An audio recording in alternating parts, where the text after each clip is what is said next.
On Tuesday, December 2nd, we're still in Kyoto. Tomoko escorted us to the 3 artist craftsmen we had agreements to visit in their workshops.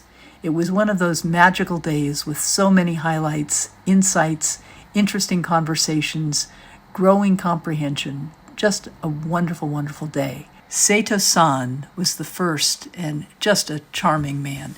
He's an artist who is our age. He lived and worked in New York City for a while. He went to New York City to work on the AIDS quilt and help it get started traveling across the United States. So he's very politically comfortable for me anyway, and I also loved his artwork. He works mostly in textiles. And so now, I'm pleased to say, we're going to have some of that in our home. We went to his studio and had an excellent discussion, a wide-ranging discussion, a little bit about art, and mostly about life in the late 60s and early 70s, and life today, and Tokyo, and Kyoto, or actually, not Tokyo, just Kyoto, and Japan in general. And it was a lovely, lovely conversation.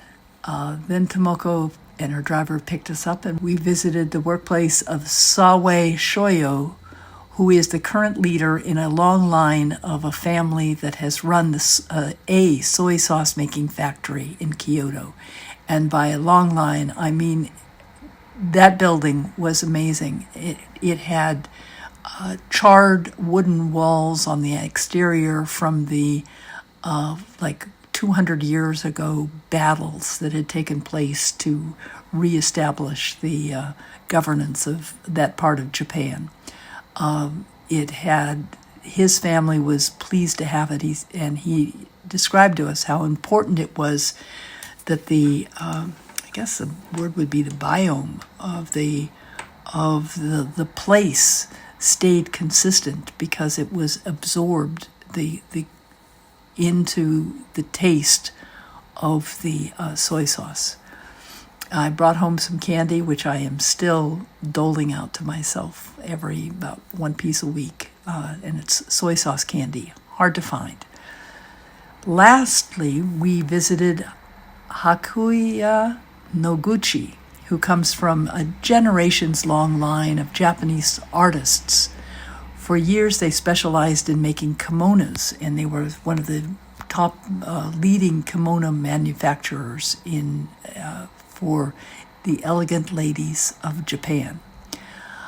They especially made kimonos that were including real gold woven into the fabric.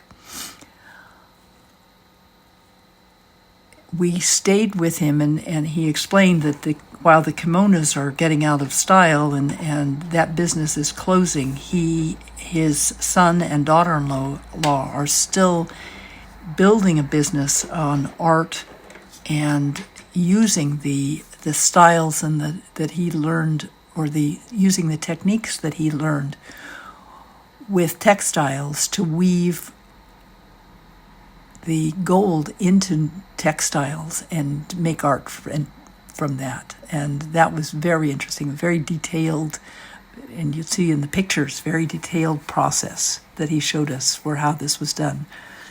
We met him, we met his daughter, and we met his wife. Tonight, we relaxed into the quiet excellence of a Japanese dinner, noting the simplicity of design and how it permeates the culture. There's much to absorb.